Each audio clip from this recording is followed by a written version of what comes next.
পরম দয়াল শ্রী শ্রী ঠাকুর আমার পরমারাধ্যা জগজ্জননী শ্রী শ্রী বর্মা, পরম পূজ্যবাদ আচার্যদেব শ্রী শ্রী বরদা, বর্তমান আচার্যদেব শ্রী শ্রী দাদার চরণে প্রণাম জানিয়ে উপস্থিত শ্রদ্ধেয় ঋত্বিক দেবতা, শ্রদ্ধেয় মা ও দাদাদের যথাযোগ্য স্থানে আনন্দিত জয়গুরু জানিয়ে সামান্য ইষ্টপ্রসঙ্গ করার চেষ্টা করছি।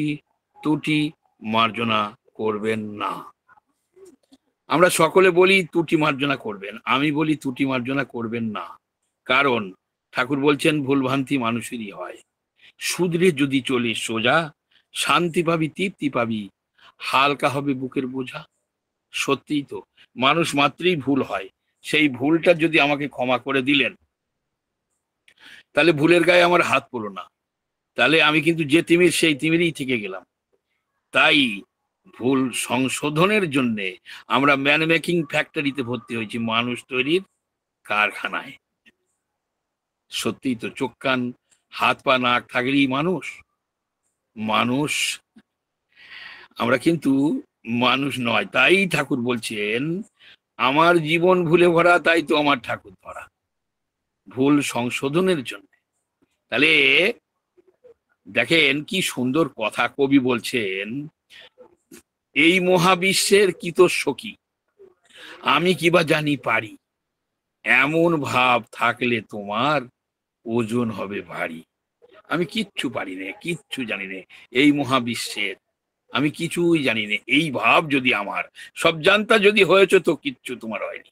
তাহলে আমি কিছুই জানি না, কিচ্ছু পারি না, এই মহাবিশ্বের কি তো সখী, আমি কিবা জানি পারি, এমন ভাব থাকলে তোমার ওজন হবে ভারী। তোমার ত্রুটি জেনেও যারা তোমার গুণ গায়, যতই তাদের আপন ভাবো আপন তারা নয়। কিছু কিছু মোসাইবি লোক থাকে, আমার শ্রদ্ধ সম্বুদা কথাগুলো ভালো করে বুঝবেন, কিছু মোসাইবি লোক থাকে, তারা কিন্তু দেখেন কবি কি সুন্দর বলছেন, তোমার ত্রুটি জেনেও যারা তোমার গুণ গায়, তাদের স্বার্থের জন্য আমি, আমার দোষ হচ্ছে কিন্তু তাও আমার প্রশংসা করছে, ভুলগুলো ধরাচ্ছে না। তাহলে তোমার ত্রুটি জেনেও যারা তোমার গুণ গায়, যতই তাদের আপন ভাবো আপন তারা নয়। ঠাকুর বলছেন স্বার্থ লোভে একটুখানি ব্যর্থ যদি হও তুমি, কপট নিন্দুক কেরদানিতে ফাটিয়ে বেড়াও মর্তভূমি। তাহলে স্বার্থের জন্যে তারা কিন্তু আমাকে কিন্তু ভুলটা ধরাচ্ছে না।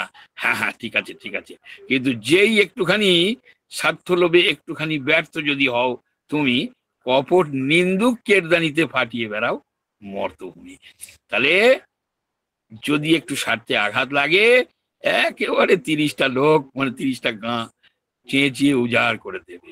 তাই তো কবি বলছেন ভুলের পথে বাধার সৃষ্টি করলো ভবে যারা, যতই তাদের শত্রু ভাবো বন্ধু বটে তারা। কি কথা দেখেন, ভুলের পথে বাধার সৃষ্টি। আমরা ভুল যখনই কেউ ধরিয়ে দেয় না, আমরা রেগে যাই, শালা আমার পেছনে লাগছিস। কিন্তু না, কবি বলছেন একটু বোঝার ব্যাপার আছে, চেতনার ব্যাপার আছে। তাহলে ভুলের পথে বাধার সৃষ্টি করলো ভবে যারা, যতই তাদের শত্রু ভাবো বন্ধু বটে তারা। তাহলে কি হচ্ছে, গরুর বাচ্চা গরু হয়, বাঘের বাচ্চা বাঘ হয়, হাতির বাচ্চা হাতি হয়, মানুষের বাচ্চা মানুষ হয় না। তাহলে মানুষ করতে হয়। তাই আমরা ম্যান মেকিং ফ্যাক্টরি, মানুষ তৈরির কারখানায় ভর্তি হয়েছি। তাহলে এই মানুষ তৈরি কারখানায় কি হয়, যন্ত্রপাতি লোহা লক্কর মানে ধাতু নিয়ে কারবার হয়। তাহলে ঠাকুরের কারখানায়, মানুষ তৈরির কারখানায় মানুষ হয়।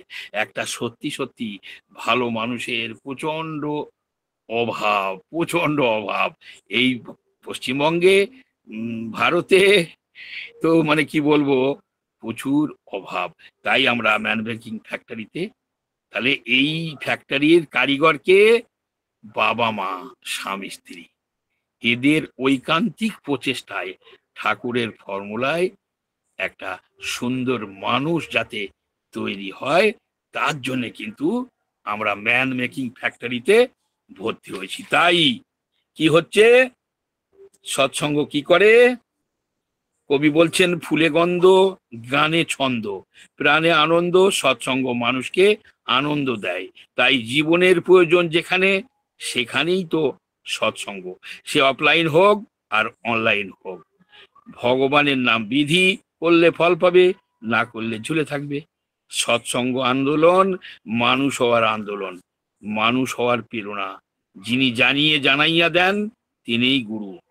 যার গুরু পদে আছে মন, তার হৃদয় মাঝে বৃন্দাবন। ধর্মের জন্য জীবন, আর জীবনের জন্য ইষ্ট। সৎসঙ্গ হচ্ছে জীবন বৃদ্ধির পথ।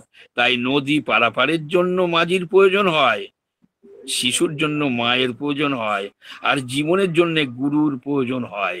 কয়লা হয় ময়লাহীন যদি আগুন ছোঁয় তাই, আর মানুষ হয় মানুষ যদি গুরু কৃপা পায়।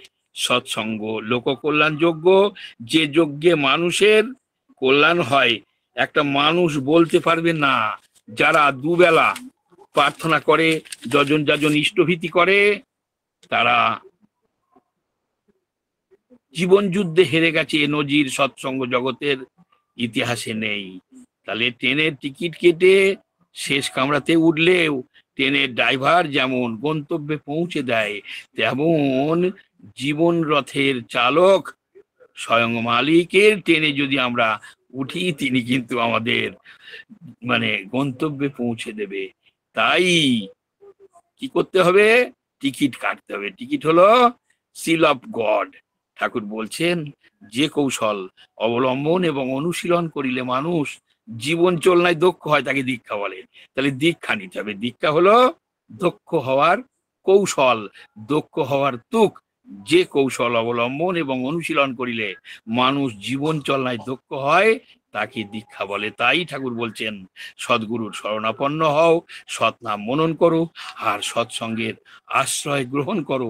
আমি নিশ্চিত করে বলছি, তোমাদের আর তোমাদের উন্নয়নের জন্য তোমাকে ভাবতে হবে না। তাই তো বলছেন, গীতা কোনোদিন বলেনি তুমি হিন্দু হও,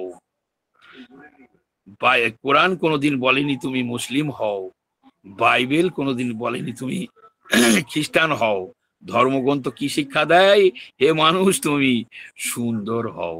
তাই তো আমরা সুন্দরও দেখিয়া সুন্দর হইব, সুন্দর করিব সার, ও দুটি চরণ জড়াইয়ে ধরিব, ছাড়িব না কবু আর। কবি বলছেন, মায়ের ইচ্ছা ইঞ্জিনিয়ার, বাবার ইচ্ছা ডাক্তারি, জেঠুর ইচ্ছা উকিল হব, দাদুর ইচ্ছা মাস্টারি। ইচ্ছাগুলো কেমন যেন ভেবেই আমি কেউ আমায় বললে না তো খোকা, মানুষ হ। একদম পরিষ্কার কথা। তাই তো ঠাকুর বলছেন, তোমার চলন বলন এমন হবে, বিশ্বভুবন চেয়ে রবে, তোমায় দেখে শোধায় যেন কি করলে এমন হবে। তুমি তখন বলবে তাদের, সদ্গুরুকে স্মরণ করো, সদ্গুরুর আদেশ নির্দেশ নিষ্ঠা ভরে পালন করো। এই তো যাজন। কি কথা! বারবার একটাই কথা, আমার এগুলো যত আমি অনুভব করি, মুখস্থ তো খানিকটা হয়েই গেছে, তবু চেতনা দিয়ে অনুভব করি। সত্যি সরল মন, মধুর বচন, বুক ভরা প্রেম, এই তিনটে গুণ যার ভেতরে আছে, সে ধর্মের জগতে প্রদীপ হয়ে সারা জীবন জ্বলবে। তবে একটা কথা হচ্ছে, ওই যে ঠাকুর বলছেন, চলন বলন ইষ্টিপুত, চরিত্রেতে উঠলে ফুটে, ভাগ্য তোমার যে পথেই হোক, কত রকমে আসবে জুটে। তাহলে আমাদের কি করতে হবে? ওই একটা আমাদের বদ অভ্যাস আছে, অভ্যাসটা ঠিক করতে হবে। কি? কবির সাহেব বলছেন, দণ্ডিকা চলন রুখ না কঠিন, নিষ্ঠা কাপি জিসকো, বিভব হুয়া পর ঢেউ লাগাইয়ে, মিঠা ব্যবহার জিসকো। দণ্ডিকা চলন মানে কথা খিলাপ, গো বিটুইন। দণ্ডিকা চলন রুখ না কঠিন, এইটা বন্ধ করা বড্ড কষ্ট, অভ্যাস হয়ে গেছে তো। ওই প্রথমেই আমরা বলি, ওই কোটি কোটি প্রণাম জানাই। বর্তমান আচার্যদেব কিন্তু কোটি কোটিটা বারণ করেছেন, আমরা মিথ্যে কথা বলছি। পরম দয়াল শ্রী শ্রী ঠাকুর আমার পরমাধ্যা জগৎজননী বর্মা, পরম পূজ্যবাদ আচার্যদেব বর্দা, বর্তমান আচার্যদেব শ্রী শ্রী দাদার চরণে প্রণাম জানি। কোটি কোটিটা একদম নিষেধ। আমরা কিন্তু অনেকে মানি না, অভ্যাসের মতো। তা আমাদেরও ঠিক তাই, এই দণ্ডিকা চলন, কথা খিলাপ। ঠাকুর বলছেন, গোহত্যা, ব্রাহ্মণ হত্যা, ভ্রূণ হত্যা, মহা মহা পাপ করো, ক্ষমা আছে, কথা খিলাপের ক্ষমা নেই। তাহলে দণ্ডিকা চরণ রোখ না কঠিন, নিষ্ঠা কাপি জিসকো, নিষ্ঠা মানে টান, কার প্রতি? গুরুর প্রতি, ভগবানের প্রতি। নিষ্ঠা কাফি জিসকো, বিভব হওয়া পর ঢেউ লাগাই। বিভব মানে টাকা পয়সা। ঠাকুর বলছেন টাকা পয়সার হয় না অভাব, করলে ইষ্টভীতি, যেমন ভাবি জুট বেড়ে তোর, থাকলে ইষ্ট প্রীতি। তাহলে টাকা পয়সা বিভব হওয়া পর ঢেউ লাগাই, মিঠা ব্যবহার জিসকো। মিঠা ব্যবহার মানে ওই যে সরল মন, মধুর বচন আর বুক ভরা প্রেম, এই গুণ যার ভেতরে আসবে তাহলে থাকবে কি হবে? একবার ঢেউয়ের মতো টাকা পয়সা আসবে। এটা কিন্তু করো হও পাও, না করে যে পেতে চাই দুঃখ তার পিছে দেয়, একদম বাস্তব কথা। যাই হোক, আমরা সৎসঙ্গে সত্যানুসরণে কি পাচ্ছি? সত্যানুসরণের প্রথম লাইন হচ্ছে সমগ্র সত্যানুসরণের জিষ্ট, অর্থমান যশ ইত্যাদি পাওয়ার আশায় আমাকে ঠাকুর সাজিয়ে ভক্ত হয়েও না, সাবধান হও, ঠকবে। তোমার ঠাকুরত্ব না জাগলে কেউ তোমার কেন্দ্রে নয়, ঠাকুরও নয়, ফাঁকি দিলেই পেতে হবে তা। এই গল্পটা আপনারা বারবার শুনেছেন, তবু বলছি, কারণ এই গল্পগুলো বলতে আমার খুব ভালো লাগে। বাস্তব তো এগুলো গল্প হলেও সত্যি। একটা রাজা ছিল, তার 3টে মন্ত্রীকে 3টে খালি বস্তা দিল, দিয়ে বলল যে আপনারা এক এক বস্তা বন থেকে ভালো ভালো ফল নিয়ে আসেন। 1 নম্বর মন্ত্রী ভালো ভালো ফল নিয়ে এলো 1 বস্তা। 2 নম্বর মন্ত্রী একটু বুদ্ধি বেশি, সে করলো কি, অর্ধেক পচা ফল, রাজারা তো সময় কোথায় দেখবে, অর্ধেক পচা ফল বস্তার তলায়, ওপরে অর্ধেক ভালো ফল নিয়ে এলো। আর 3 নম্বর মন্ত্রী জম্বে শয়তান আমার মতো, আর বেশি চালাক, ও করলো কি, রাজার দেখার সময় কোথায়, নিচেই কাঁচা পাতা, মাঝখানে কাঁচা কাঠ, উপরে কাঁচা পাতা দিয়ে বস্তা ভর্তি করে নিয়ে এলো। রাজা তো 3 মন্ত্রী 3 বস্তা ফল এনেছে দেখে প্রচন্ড খুশি, খুব ভালো। রাজা হুকুম দিল, সিংহাসনে বসে হুকুম দিল কি, যে এই এক একটা মন্ত্রীকে এক একটা ঘরে, আলাদা ঘরে দিয়ে দাও, এবং যে যা ফল এনেছে সেই ফলের বস্তা দিয়ে দাও, আর শুধু জল দেবে, 7 দিন কিছু খেতে দেবে না। যেমন বলা তেমন কাজ। 1 নম্বর মন্ত্রী ভালো ফল আর জল খেয়ে 7 দিন বেঁচে থাকলো। 2 নম্বর মন্ত্রী অর্ধেক পচা অর্ধেক ভালো, ভালো খেয়ে 3 দিন বেঁচে থাকলো। আর 3 নম্বর তো জম্বে শয়তান, 1 দিন পরেই না খেয়ে মরে গেল। গল্প শেষ। তাহলে এই গল্প থেকে আমরা কি পেলাম? ঠাকুর বলছেন করবে যেমন হবেও তেমন, পাবেও তেমনি তাহার ফল, ভগবানের এমনি লীলা, আকাশে ওঠে সাগর জল, করো হও পাও, না করে যে পেতে চায় দুঃখ তার। কোনটা করবো? ও, তো এটা বড় হবে কি করে? ভিডিওটা একটু বন্ধ করলে ভালো হয়। মা জননী ঠাকুর বলছেন যতই ঠাকুর বলছেন যতই ভালো হও না তুমি, আচার ব্যবহার কটু কথা, অন্যের প্রাণে ব্যথা দিলেই পাবেও ব্যথা ফিরে সেটা। তোমার প্রতি যে ব্যবহার অন্যে করলে ভালো লাগে, তুমি কিন্তু অন্যের প্রতি তেমন তর করো আগে। কারু প্রাণে তুই দিসনে আঘাত, সে আঘাত লাগে ঠাকুর ঘরে। একটা গয়লা ঘোষ ছিল, ভিডিওটা বন্ধ করলে ভালো হয়, ওদিকে মন চলে যাচ্ছে তো। একটা গান করে 4-5-6 লাইন, খাতা দেখতে হয়, আর যখন ইষ্টকথা তার সঙ্গে কানেকশন করতে হয় না, তিনি ঠেলে দেয়, আমার কিচ্ছু বলার ক্ষমতা নেই, সব তুমি সব তুমি। আমার মাকে বলছি ভিডিওটা বন্ধ করেন দয়া করে, আমার মন ওদিকে চলে যাচ্ছে, আমি দেখতে পাচ্ছি ডিস্টার্ব হচ্ছে আমার, আপনারা শুনতে পাচ্ছেন না? আগে আগে মা, আপনার এটা বন্ধ করুন, মা ভিডিওটা বন্ধ করুন।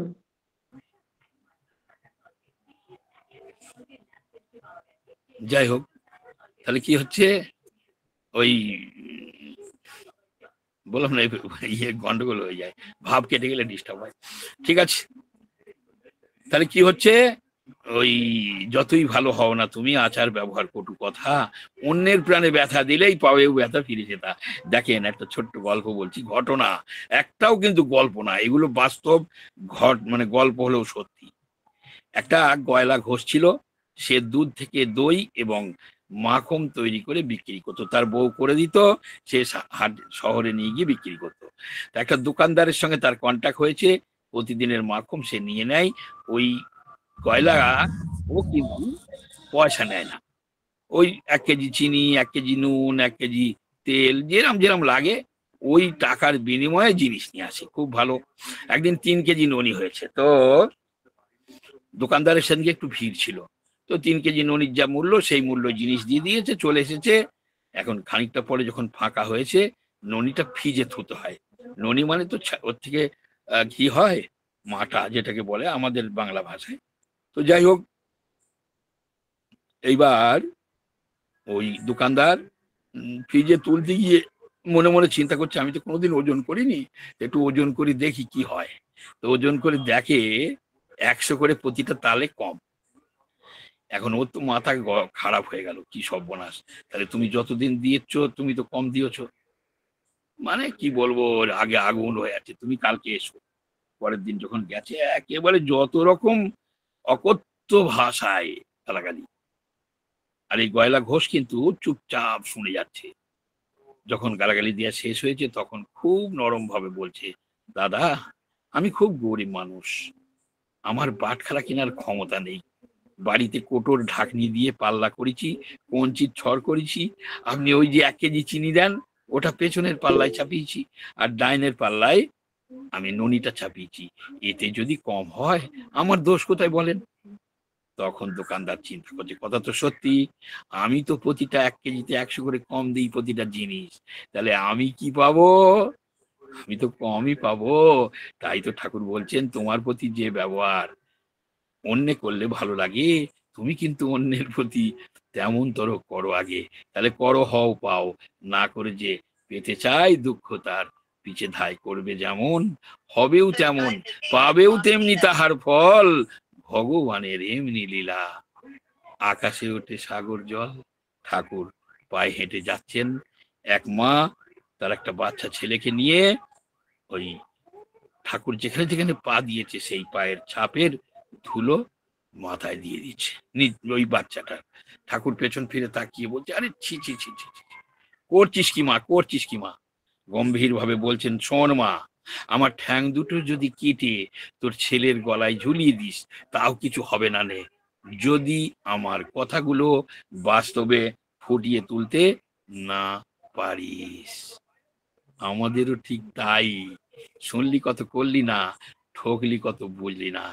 ওই যে ঠাকুর বলছেন, আমার এই কথাগুলো যদি তোমার চিন্তা ও কি মনের খোরাক, আমি বাণীটা ঠিক ভুল, মানে মনে নেই, মনের খোরাক হয় মাত্র, সেটা যদি বাস্তবে ফুটিয়ে তুলতে না পারো, তাহলে পাওয়া তোমার তমসাচ্ছন্ন, এটা কিন্তু অতি নিশ্চিত।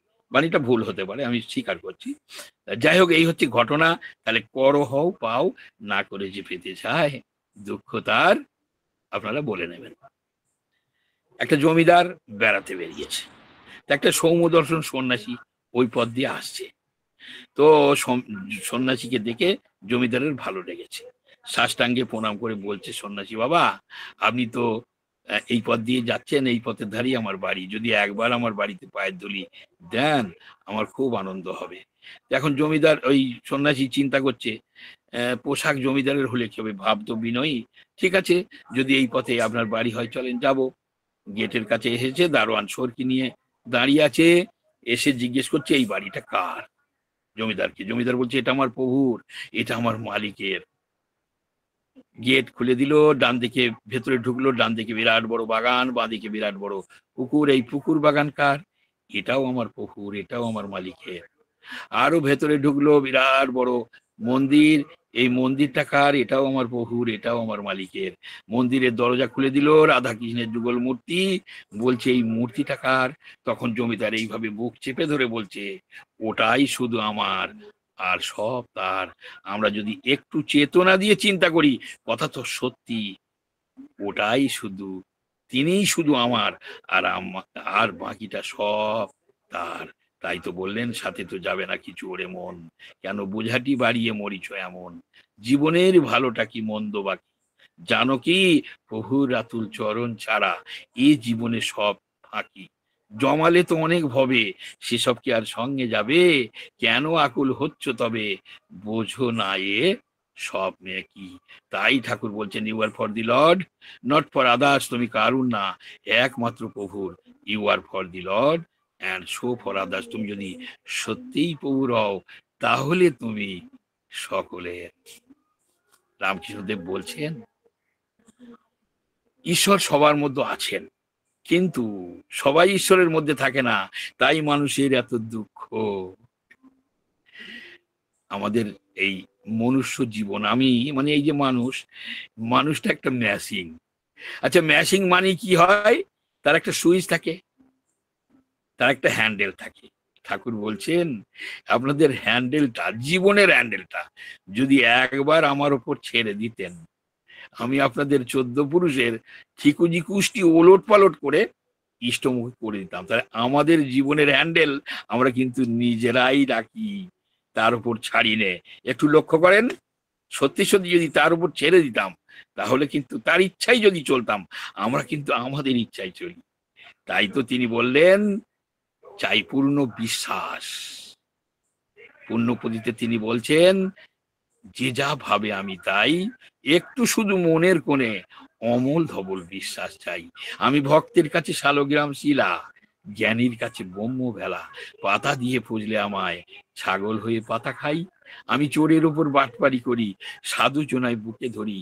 মদের বোতল বগলে করে, মাতাল ভাইয়ার পিছে ধাই। আমি অবিশ্বাসী কিছুই নই, বিশ্বাসীর ব্রহ্ম হই। যে যা ভেবে ডাকে আমায়, তেমন হয়ে তথায় যাই। শুধু একটু মনের কোণে অমল ধবল বিশ্বাস চাই। তাহলে যার যত বিশ্বাস বেশি, সে তত আনন্দে থাকে। তাহলে আমাদের আসল পাওয়া কি? একটা রাজা তার মানে তার ওই পার্শ্বদের ঘোষণা করলো, আগামীকাল সকালে আমার রাজপ্রাসাদে থরে থরে জিনিস সাজানো থাকবে, আপনাদের যার যেটা, যে যেটা ছুঁয়ে দেবে তার হয়ে যাবে। খুব ভালো, আগামীকাল সকালে। এখন পার্শ্বদের মধ্যে নিজেরা সব চিন্তা করছে, কেউ বলছে আমি ফোন নেবো, কেউ বলছে ড্রেসিং টেবিল নেবো, কেউ বলছে আমি ওই মোটরসাইকেল নেবো। এইভাবে নানান জিনিস সাজানো থাকবে। খুব ভালো, নিজেদের মধ্যে মতামত করছে। পরের দিন সকালবেলা রাজা থরে থরে ওই রাজপ্রাসাদের জিনিস সাজিয়ে রেখেছে ঘরের মধ্যে। যে যেটা ছুঁচ্ছে এক এক করে ছাড়ছে, রাজা নিজে এক এক করে ছাড়ছে, যে যেটা ঘরে ঢুকে হাত দিচ্ছে, সে নিয়ে অন্য দরজা দিয়ে চলে যাচ্ছে। সবাইয়ের নেওয়া শেষ। একটা বাচ্চা ছেলে রাজার দিকে আসছে, রাজা জিজ্ঞেস করছে, তোমার কি চাই? তখন বাচ্চা ছেলেটি বলছে, রাজা মশাই, আমার আপনাকে চাই। যেই আপনাকে চাই বলেছে, রাজামশাই খুব খুশি হয়েছে। ছেলেটা গিয়ে রাজাকে জড়িয়ে ধরেছে। তাহলে রাজাকে যখন জড়িয়ে ধরেছে, তাহলে রাজা যদি সেই ছেলেটার হয়, তাহলে রাজার তো সবকিছু, তাহলে সবকিছু তার হয়ে গেল। আমাদেরও ঠিক তাই। ওরা চাহিতে জানে না দয়াময়, ওরা চায় ধনজন আরোগ্য বিজয়, অনেক কথা। যাই হোক, তাহলে আমরা কি চাইবো? তাকে চাইতে হয়। আর সাম রাখলে সামও থাকে, কুলও থাকে। আর সাম ছেড়ে যদি কুল নিয়ে ব্যস্ত হই, সামও থাকে না, কুলও থাকে না। এ গল্প আছে, আমি নিজে 3বার শুনেছি পূজ্যপাদ বর্তমান আচার্যদেবের মুখে। সেও আপনারা জানেন, সেই সোহেতেলের গল্প, সেটা আমি বলছি না। তো তো যাই হোক, এখন ঘটনা হচ্ছে, তাহলে আমাদের কাকে চাই? একটা পাহাড়ের পাদদেশে গুরুদেবের আশ্রম। এক ভক্ত গিয়ে বলছে, গুরুদেব আমাকে দীক্ষা দেন। গুরুদেব বলছে 1 বছর পরে এসো। 1 বছর পরে এসেছে, এসে দেখে পাহাড়ের গুহার দরজা বন্ধ। তো বাইরের থেকে ডাকছে, গুরুদেব গুরুদেব। ভেতর থেকে বলছে, কে? বলছে, আমি। আর 1 বছর পরে এসো। আবার 1 বছর পরে এসে দেখে একই দৃশ্য, গুরুদেব গুরুদেব, কে? আমি। আর 1 বছর পরে এসো। 3য় বারে একই দৃশ্য। 4র্থবারেও সেই একই দৃশ্য। 4র্থবারে যখন এসে বলছে, গুরুদেব গুরুদেব, ভেতর থেকে বলছে, কে? তখন এই ভক্তটা বলছে, তুমি তুমি তুমি তুমি। যেই তুমি বললো, দরজা খুললো, দীক্ষা হলো। তাই কবি বলছেন, সবই তোমার লীলা দয়াল, আমি না, তুমি তুমি। সবই তোমার লীলা দয়াল, সবই তোমার লীলা। তুমি কখনো দাও কলঙ্কের হার, কখনো পরাও ফুলের মালা। আমরা আমাদের কর্মদর্শী অনেক সময় হ্যারেজ হই না, কখনো দাও কলঙ্কের হার, কখনো পরাও ফুলের মালা। প্রশংসা পাইনে, সবই তোমার লীলা দয়াল, সবই তোমার লীলা। তুমি যখন যাহা করাও মোরে, তখন আমি তাই করি। তোমার হাতের পুতুল হইয়ে নাচি, ও দয়াল হরি। নাচায় পুতুল যেমন দক্ষ বাজিগরে, তেমনি নাচাও তুমি অর্বাচীন নরে। তোমার লীলা বুঝবে কে গো শ্রী মধুসূদন। তুমি কখনো কালী বনমালী, কখনো সাজলে লক্ষ্মী নারায়ণ। সত্যতে অগাধ চলিলে, তুমি ডিম্ব রূপে ভেসেছিলে। মধু কৈটবাদী সৃজন করলে, নিজ হাতেতে করলে নিধন। তেতাতে রাম অবতারে তুমি জন্মে দশরথের ঘরে, পিতৃ সত্য পালিবারে তুমি বনেতে করলে গমন। দাপরেতে বংশীধারী, করেছো গোপীর ঘরে ননি চুরি। বাজিয়ে মোহন বাঁশরি, করেছো গোপীগণের মন হরণ। কলিতে গৌরাঙ্গ নিতাই, দেখো জন্মেছিল তারা দুটি ভাই। তাদের নামে উদ্ধার জগাই মাধাই, ভবেতে নাম করিলে বিতরণ। কলির শেষে কলকি হলে, ঠাকুর অনুকূল চন্দ্র নাম ধরিলে। পাবনা জেলায় জন্ম নিয়ে তুমি দেওঘরে করলে গমন। তোমার লীলা বুঝবে কে গো শ্রী মধুসূদন। চাই পূর্ণ বিশ্বাস, তিনি যে অনেক কথা তো, তিনি যে ভগবান, এই বিশ্বাস যার যত বেশি, সে তত আনন্দে থাকবে। ওই যে সাথে তো যাবে না কিছু ওরে মন। সেই তুনে जो कमाया है दूसरा ही खाएगा, খালি হাত আয়া है तू, খালি হাত জায়গা। ঠাকুর বলছেন তোমার জন্য যা পেয়েছো, দিয়েছেন তা তিনি, তার জন্য কি করেছো ভেবেছো কি তুমি? একটু ভেবেছি, ওই যে সব পড়ে থাকবে, তাহলে আমার তো কিছুই নিয়ে যেতে পারবো না। তাহলে আমার যা প্রয়োজন সবই তো দিয়েছে, তাহলে আমি তার জন্য কি কতটুকু আমি তার হয়েছি। যে হয় তার, সে পায় নিস্তার। একদিন নারদ স্বয়ং প্রভুকে বলছেন, প্রভু, দুর্যোধনের এত প্রতিপত্তি থাকতে তার পক্ষ না অবলম্বন করে আপনি কেন পাণ্ডব পক্ষ অবলম্বন করলেন? তা বলছে, তুমি দেখতে চাও না শুনতে চাও? বলছে, যা, যদি কেউ দেখতে চায় সে কি শুনতে চায়? যদি দেখতে পায়, একটা ছোট্ট ছুঁচ দিয়ে বলল, যাও তুমি দুর্যোধনকে কি বলো, এই ছুঁচের ছোট্ট ছিদ্র দিয়ে একটা হাতি প্রবেশ করবে। যে গিয়ে বলেছে, একেবারে দুর্যোধন তো নারদকে মার মুখ অপমানিত হয়ে ফিরে এলো। বলছে, এবার যুধিষ্ঠিরের কাছে যাও। যুধিষ্ঠিরের কাছে গিয়ে যখন বলল এই ছুঁচের ছোট্ট ছিদ্র দিয়ে একটি হাতি প্রবেশ করবে, তখন যুধিষ্ঠির বলছে, একটা হাতি কেন, প্রভুর ইচ্ছা হলে একটা সাম্রাজ্য প্রবেশ করতে পারে। এই হচ্ছে পূর্ণ বিশ্বাস। অন্য কিছু বলবো না, যেগুলো জানা আছে। তাহলে পূর্ণ বিশ্বাসের আর একটা গল্প বলি। ঘটনা হচ্ছে, একটা গুরুদেব প্রচুর দীক্ষা দিয়েছে। তা দীক্ষা দিয়েছে, এখন তার যে প্রধান শিষ্য মহন্ত তাকে বলছে, আমি যে এত দীক্ষা দিলাম, এদের পাপ পুণ্যের দায়িত্ব তো আমি নিতে পারবো না। বলছে, আপনি যে পাপ পুণ্যের দায়িত্বের কথা বলছেন, আপনি কি করে বলছেন? প্রকৃত শিষ্য কজন একটু পরীক্ষা করে দেখবেন না? ঠিকই তো, কথা তো ঠিক বলছে একদম। ঠিক আছে। পরের দিন সকালবেলা গুরুদেবের ডান পায়ের হেঁটোর নিচে বিরাট বড় ফোঁড়া হয়েছে। বারান্দায় বসেছে, বারান্দা না, একদম মানে ফাঁকা মাঠে এসেছে, এসে বসেছে, যন্ত্রণায় কাতরাচ্ছে। গেলাম গো বাবা গো মাগো করছে, ফোড়া তো বড় ফোড়া। এখন যন্ত্রণা, গুরুদেবের তো সবাই হাজির হয়ে গেছে, সব শিষ্যরা, প্রচন্ড কষ্ট হচ্ছে তো। এখন শিষ্যরা বলছে, গুরুদেব, আপনার এই ফোড়ার যন্ত্রণা কি করলে সেরে যাবে? তো বলছি, ফোড়ার যন্ত্রণা সারবে যদি কেউ তোমাদের মধ্যে একজন কামড় মেরে এই ফোড়ার রক্তপুঞ্জ চুষে নিতে পারো, তাহলে কিন্তু আমার যন্ত্রণা সেরে যাবে। যেই বলেছে, কেউ বলছে আমার বৃদ্ধ বাবা মা আছে, কেউ বলছে আমার বাচ্চা ছেলে মেয়ে বাড়িতে বউ আছে, কেউ এগোলো না। সবাইয়ের মুখ বাংলার ম্যাপের মতো হয়ে গেল। একটা রাখাল ছেলে গুরুদেবের গরু চড়াতো, ওকে কিন্তু সব সামনের শ্রেণীর শিষ্যরা কেউ ঢুকতে দিইনি। তুই রাখাল, তুই গরু চড়াস, তুই কি করবি? ও কিন্তু মনের দুঃখে গিয়ে বারান্দায় বসে কাঁদছিল। তো এইরকম দৃশ্য দেখে ও কিন্তু ছুটে এসে সবাইকে সরিয়ে দিয়ে গুরুদেবের পায়ে প্রণাম করে, হাত জোর করে প্রণাম করে বলছে, গুরুদেব, আমি আপনার ফোড়ার রক্তপুঞ্জ কামড় মেরে চুষে দেবো। তখন গুরুদেব বলছে, দেখ, এটা কিন্তু বিষ ফোড়া, তুই কিন্তু মরে যেতে পারিস। বলছে, মরে যাই, যাবো, মরে যাই, যাবো বলে পায়ের কাছে বসে ব্যান্ডেজ খুলতে যাচ্ছে। তা বলছে ব্যান্ডেজ খোলা হবে না, ব্যান্ডেজের ওপর দিয়ে কামড় মার। কামড় মেরেছে, খানিকটা পরে বলছে, গুরুদেব আপনার ফোড়ার রক্তপুঞ্জ কি মিষ্টি, কি মিষ্টি, কি মিষ্টি, কি মিষ্টি। গল্প শেষ।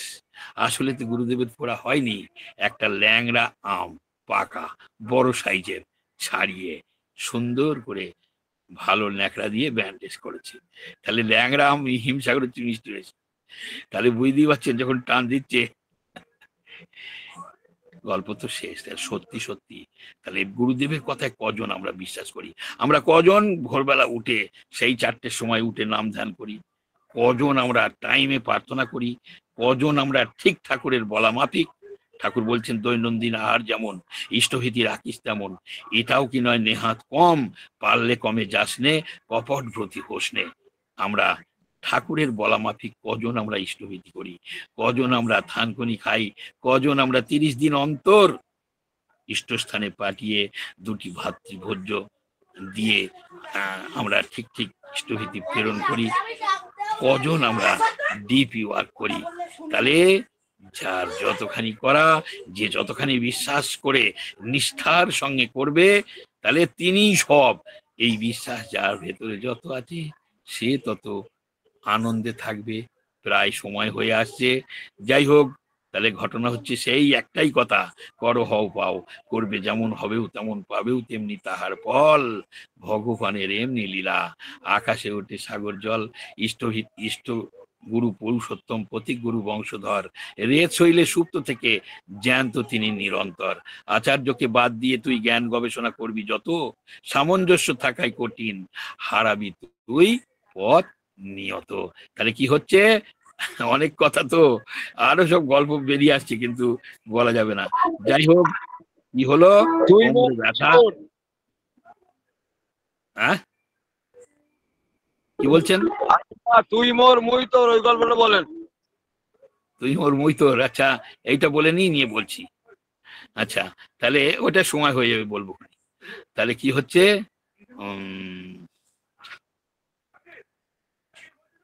কোনটা, কোন ফোন তো বলছিলাম, কি বলছিলাম ভুলে গেছি। কোনটা বলছিলাম বলেন তো, তালগোল পাকিয়ে গেছে। হ্যাঁ, ইষ্টগুরু পুরুষোত্তম, ঠিক আছে ঠিক আছে। তাহলে কি হচ্ছে? কোমরে ব্যথা, ডিপি ওয়ার্ক। হাঁটুতে ব্যথা, ডিপি ওয়ার্ক। ছেলের চাকরি নেই, ডিপি ওয়ার্ক। মেয়ের বিয়ে হচ্ছে না, ডিপি ওয়ার্ক। স্বামী স্ত্রীতে মিল নেই, ডিপি ওয়ার্ক। পাড়াপড়শির সঙ্গে মিল নেই, ডিপি ওয়ার্ক। সব সমস্যার সমাধান জানিস ইষ্ট প্রতিষ্ঠান।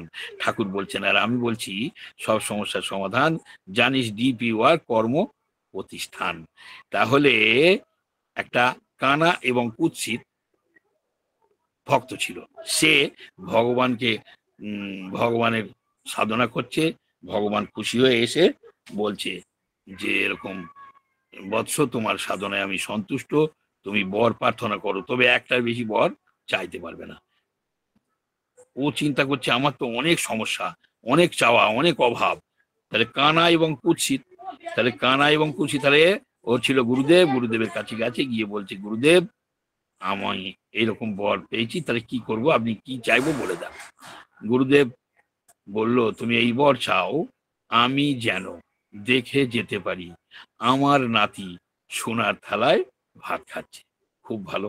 তাহলে কানা এবং কুৎসিত, আমি যেন দেখে যেতে পারি। কানা ছিল, চোখ খুললো, সুন্দর হলো চেহারা। কুৎসিত ছিল, সুশ্রী হলো, বিয়ে হলো, ছেলে হলো, ছেলের বিয়ে হলো, নাতি হলো, অবস্থার পরিবর্তন ঘটলো, সোনার থালা এলো, ভাত খাওয়া দেখলো। আমাদেরও ঠিক তাই, সব সমস্যার সমাধান জানিস ডিপি ওয়ার্ক কর্ম প্রতিষ্ঠান।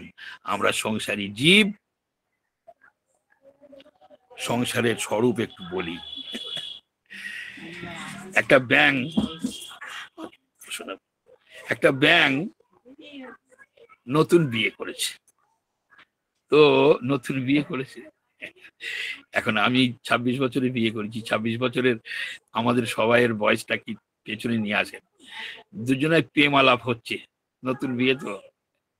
ব্যাঙ বউকে বলছে, বউ ব্যাঙ, এ সংসারে কে কার, কে কার, কে কার? বউ ব্যাঙ বলছে তুই মোর মুই তোর, তুই মোর মুই তোর। খুব ভালো। ব্যাঙ কোথায় থাকে? জলাশয়ে। সাপ কোথায় থাকে?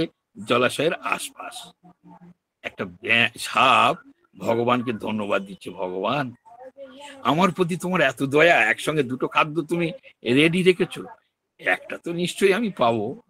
খুব সন্তর্পণে গিয়ে ব্যাংকে খপ করে ধরে ফেলেছে। আর যেই ব্যাংকে ধরে ফেলেছে তাই না দেখে বউ ব্যাংক 30 হাত দূরে লাফিয়ে চলে গেছে। এখন ব্যাংক তো ধরা পড়েছে সাপের মুখে, চেঁচাচ্ছে কেকার কেকার কেকার কেকার। তখন বউ ব্যাংক 30 হাত দূর থেকে বলছে, তুই মোর যে যার সে তার, যে যার সে তার, গল্প শেষ। আমার সত্যি 3টে ছেলে, আমার যতক্ষণ যৌবন আছে, যতক্ষণ আমার ইনকাম আছে, ততক্ষণ আমার তুই মোর মুই তোর, তুই মোর মুই তোর। যেই আমার ইনকাম বন্ধ হয়ে যাবে, যৌবন চলে যাবে, লাঠি ধরবো হাঁটার জন্যে, তখন কিন্তু আমার ছেলেরা কি করে জানেন, হয় বৃদ্ধাশ্রমে, তা নাহলে স্টেশনে বসিয়ে দিয়ে আসবে, আর তা নাহলে ঘরে দরজার তালা দিয়ে বাড়ি থেকে চলে যাবে। তাই ঠাকুর বলছেন, ইষ্টের চেয়ে থাকলে আপন, ছিন্ন ভিন্ন তার জীবন। সাম রাখলে সামও থাকে, কুলও থাকে। সাম ছেড়ে যদি কুল নিয়ে ব্যস্ত হই, সামও থাকে না, কুলও থাকে না। তার ঘটনা হচ্ছে, তাই একটা চলতি কথা আছে, যখন তোমার কেউ ছিল না তখন ছিলাম আমি। ভগবান বলছে, এখন তোমার সব হয়েছে, পর হয়েছে আমি। আবার আন্ডারলাইন, যখন তোমার কেউ থাকবে না তখন থাকবো আমি। ভালো করে ভেবে দেখেছো কি তুমি, আমরা কোথায় ছিলাম? আমরা সেই আনন্দময় ব্রহ্মে ছিলাম। আমরা ব্রহ্ম, সেই আনন্দময় ব্রহ্ম থেকে আনন্দের মাধ্যমে পৃথিবীতে এসেছি। আমাদের লক্ষ্য আনন্দ লাভ। আমরা আবার চলে যাব আনন্দ ধামে। তাহলে সেই আনন্দ পেতে গেলে বিশ্বাস করতে হবে। একটা সাপ, একটা ব্যাঙ সাপের কাছে, এই ভগবানের কাছে গেছে। এই গল্পটা জানেন, তবু একটু বলছি, বিশ্বাসটা কমের জন্য। কথা আমরা শুনি বলি যন্ত্রণা পাই। তাহলে ব্যাঙ গেছে, গিয়ে বলছে যে প্রভু, আমি তো বেরোতে পারি না, আমাকে তো সাপে একেবারে দেখলেই ধরে ফেলে, তা আমাকে এমন বিদ্যা দাও যেন মানে আমাকে আর সাপ ধরতে না পারে।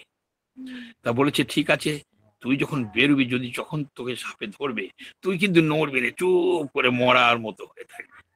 ভালো কথা। আবার সাপ এসেছে, ও চলে গেছে।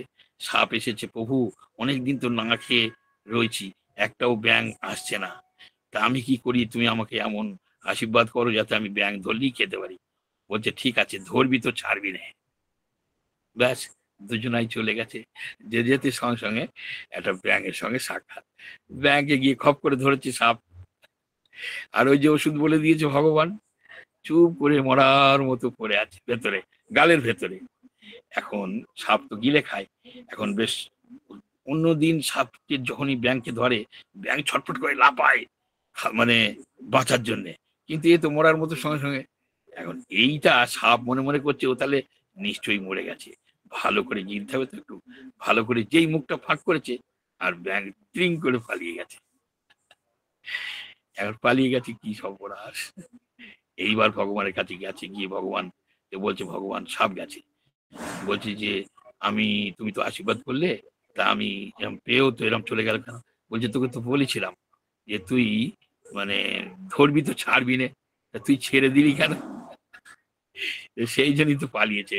তা আমাদেরও ঠিক তাই, আমরা ধরেছি যখন, ভালো করে বসে ধরতে হবে, বসে থাকতে হবে।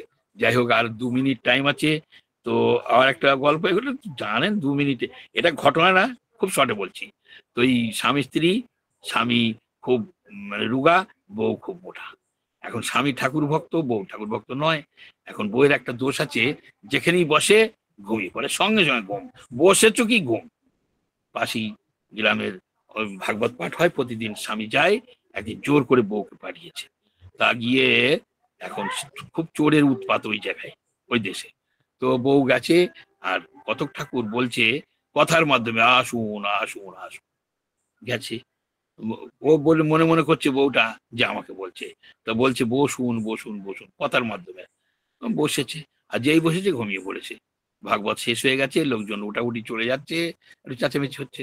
তখন কতক ঠাকুর বলছে, এবার আপনি গৃহে ফিরে যান। বউটা মনে করছে আমায় বলেছে, চলে এসেছে, স্বামী জিজ্ঞেস করছে কি শুনলে, বলছে এরকম আসুন আসুন বসুন বসুন, গিরে ফিরে যান, খুব ভালো, এইবার এটাই জপ করো, এটাই বীজ মন্ত্র। পরের দিন গভীর রাত্রে চোর এসেছে, মাটি ফুঁড়ে শীত কেটে যেই গলা বার করেছে, ও তো জপ করছে, বুঝতে পেরেছে বউটা, আসুন আসুন আসুন। চোর তো মনে করছে কি সর্বনাশ, এর পেছনে চোখ সামনে চোখ, এ দেবী নাকি। তা বলছে ওপরে উঠেই বলছে বসুন বসুন বসুন। বসতে বলেছে, আর কি করেছে কি, পা দুখানা চেপে ধরেছে, আপনি দেবী, আপনার সামনে চোখ পেছনে চোখ, আমি নাক কান মুড়ছি, জীবনে কোনোদিন আপনার বাড়ির মুখ আমি আর হবো না। বলছে এইবার আপনি গৃহে ফিরে যান। একেবারে পরিমরি করে চলে গেছে। তখন বউ স্বামীকে বলছে পরের দিন যে দেখো এরম এরম ঘটনা। তা বউকে স্বামী বলছে, দেখো একদিন ভাগবত শুনে যদি বিষয় সম্পত্তি রক্ষা হয়, সারা জীবন ভাগবত শুনলে কত কি রক্ষা হবে। আমাদেরও ঠিক তাই। ঠাকুর বলছেন, শুনলি কত করলি না, ঠকলি কত বুঝলি না, দেখ না করে এমন তর, দেখ না চলে এই চলায়, কোথায় তিনি ওঠেন জেগে, কেমন তর মহিমায়। সকলের মঙ্গল ঠাকুরের আতুর চরণে জানিয়ে আমার ছোট্ট কথা শেষ করলাম। খারাপ থাকার সময়, খারাপ থাকার সময়